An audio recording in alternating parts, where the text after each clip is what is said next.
जिस दिन सरकार में आएंगे 1 घंटे के अंदर इसको जो कानून बना करके लाए हो हम इसको ठीक करने का काम करते हैं।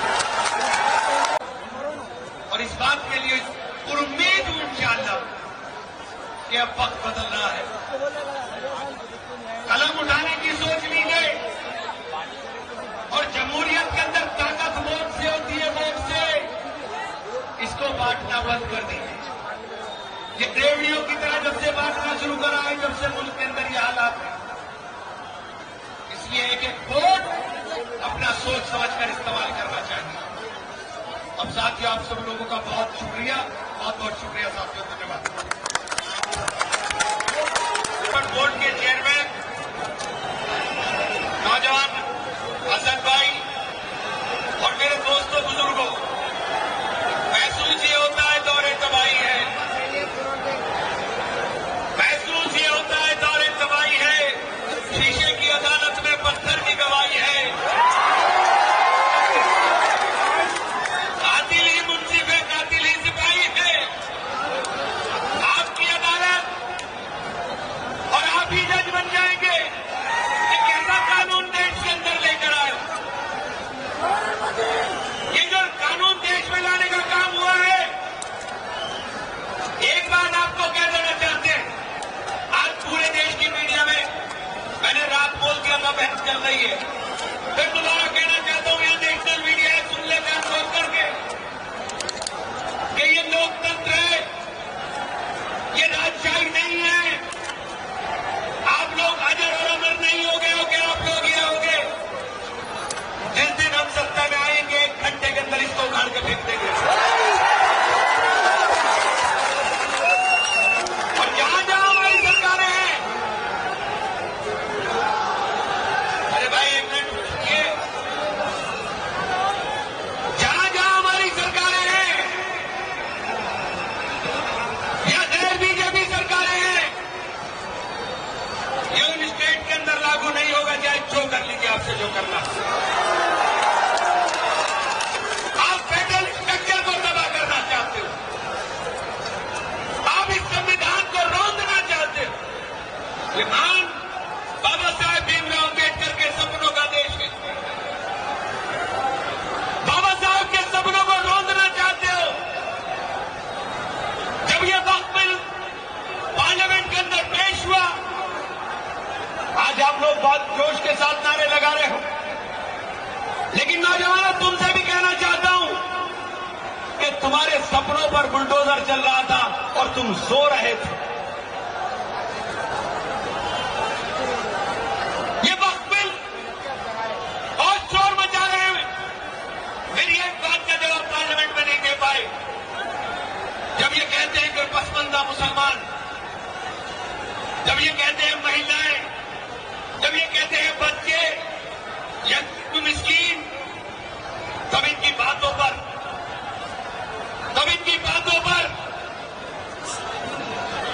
ये तो हो जाएगा भाई, रखिए मिनिस्टर बनने से अकेले कुछ और काम है इसके अलावा। ये जब ये बोलते हैं प्रधानमंत्री और गृह मंत्री,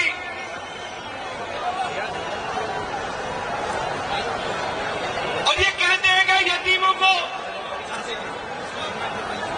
जब ये कहते हैं कि यतीमों को, मिस्कीनों को, विधवाओं को और पसमंदा मुसलमानों को अधिकार देंगे, तब मैंने इनसे सवाल किया था पार्लियामेंट में, जब आपने ये कहा प्रधानमंत्री ने कि मैं एक हाथ और एक हाथ में कंप्यूटर देखना चाहता हूं, मदरसों को तोड़ करके, मदरसों पर ताला लगा करके, जहां जहां तुम्हारी सरकारें हैं बच्चे खुद छीनना चाहते हो नौबिल्ला, और अलीगढ़ मुस्लिम यूनिवर्सिटी जहां से कलम मिल सकती है, जहां से कंप्यूटर मिल सकता है, उस कलम को और कंप्यूटर को छीनना चाहते हो, उस मुस्लिम यूनिवर्सिटी को बर्बाद कर करके। आप सब लोगों से एक अनुरोध करना चाहता हूं, यह आपकी सरकार है, शब्बीर साहब ने अभी ऐलान भी कर दिया है, फहीम कुरैशी साहब से मैंने कल भी कहा था कि जल्द से जल्द यहां असेंबली के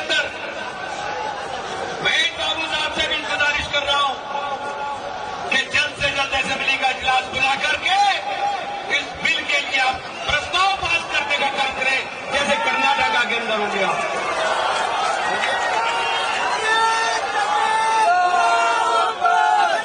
दोस्तों, तकलीफ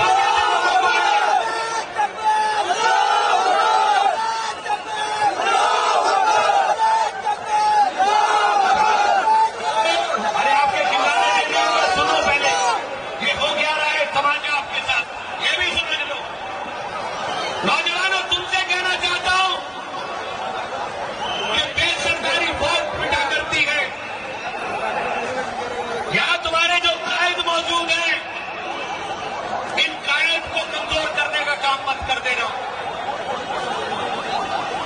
एक नैरेटिव पूरे देश में बनाया जा रहा है कि वक्फ बोर्ड में हम क्यों जाने का कम करें, वक्फ बोर्ड हमको क्या देता है। मैं आपसे पूछना चाहता हूं, मस्जिद नहीं होगी तो नमाज पूरा पढ़ो, कब्रिस्तान नहीं होगा तो दफनाए कहां जाओगे, ईदगाहों की और दरगाहों की बात तो बात की है। ये इन तमाम चीजों पर कब्जा करना चाहते हैं। इन्होंने पार्लियामेंट में झूठ बोला है। पार्लियामेंट में गृह मंत्री ने कहा कि हम ना दरगाह को हाथ लगाएंगे, ना मस्जिद को हाथ लगाएंगे, ना ईदगाह को हाथ लगाएंगे, और जो जैसी है प्रॉपर्टी हम वैसे ही रहने देंगे, हम वक्फ यूजर को नहीं छेड़ेंगे। लेकिन जब कानून की किताब मैंने दिखाई, जो कानून भेजा, उसमें इन्होंने एक लाइन आगे बढ़ा दी कि सिवाय उनके जो आधी, अधूरी या पूरी, जिसके अंदर लिटिगेशन हो, मुकदमेबाजी हो, या वो संपत्ति सरकार की हो, हमारी प्रॉपर्टी को सरकारी बताओगे। और जब आप सरकारी बता दोगे, तो जब हमने सवाल किया कि आपने तो ये कहा, तो फिर उसको बोल कर गए, कोई जवाब नहीं आया। पूरे देश में एक नैरेटिव फैला रहे हैं कि हम गरीब बच्चों की, पसमंदा मुसलमानों की मदद करेंगे। मैं तुमसे पूछना चाहता हूं, आप सल्लल्लाहु अलैहि वसल्लम के आखिरी खुतबे के बाद क्या तुम्हारे अंदर ये गुंजाइश है?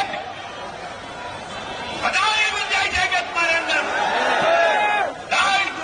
मोहम्मद रसूल अल्लाह, हम लोग ईमान की रस्सी के साथ बंधे हुए लोग हैं। ये हमारे अंदर तोड़ डालना चाहते हैं, और डाल करके हमने पूछ लिया, चलिए आप इनके नाम लेकर के कर रहे हैं, इनका बताइए। आपने पिछले 10 साल से हमारे बच्चों की स्कॉलरशिप रोकने का काम कर। स्कॉलरशिप कौन बच्चा लेता है? वो गरीब का बच्चा लेता है, वो मजदूर का बच्चा लेता है, वो पसमंदा बच्चा लेता है। आपने हमारी यूनिवर्सिटी को तबाह कर दिया। आप कलम कहना नहीं चाहते। आप इस कानून में कानून रखा हुआ है, इस कानून में एक लफ्ज बता दिया जिसमें आपने पसमंदा मुसलमानों के बच्चों की तालीम के लिए, यतीम और मिस्कीन बच्चों के उत्थान के लिए, या गरीब और बेसहारा और विधवा महिलाओं के लिए आपने एक लाइन लिखी। एक लाइन नहीं लिखी गई, लेकिन पूरे देश में नैरेटिव फैला दिया। और कुछ हमारे तनख्वाहिए हैं, लगा करके, टोपी लगा करके आपको दिखाई देते हैं, ये तनख्वाहिए हैं, तनख्वाहिए जो सरकार की ढोल बजा रहे हैं वक्त बिल अच्छा है। इन दोजख में भी जगह नहीं मिलेगी। ये मुसलमान से बड़ा हमला है, ये मुसलमानों पर इतना बड़ा हमला है। और ये बात आपसे इसलिए कह रहा हूं कि आज लड़ाई मुसलमान सिर्फ तुम्हारी नहीं है। ये हमला असल मानों में अगर किसी पर है तो ये असल हमला इस्लाम के ऊपर है। ये बात आज आपको समझ में आ जानी चाहिए। यहां तो ये मजबूत हाथ खड़े हुए हैं आपका हाथ थामने के लिए। उन जगहों की खैर करो, उन जगहों के लिए दुआ करो जिन जगहों के ऊपर रहना मुश्किल हो गया, रहना दुश्वार हो गया। नफरत की बुनियाद के ऊपर इस समाज को बांटने वाले लोग न समाज के लिए बेहतर हो सकते, न देश के लिए बेहतर हो सकते, और नफरतों की बुनियाद पर कोई मुल्क तरक्की नहीं किया करता। इसलिए आपसे कहना चाहता हूं, और एक बात आपके कहकर अपनी बात खत्म करूंगा, और मेरी बात में अगर दम हो, वजन हो, तो मेरी बात की हिमायत करना। समंदर में जब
जो कानून बना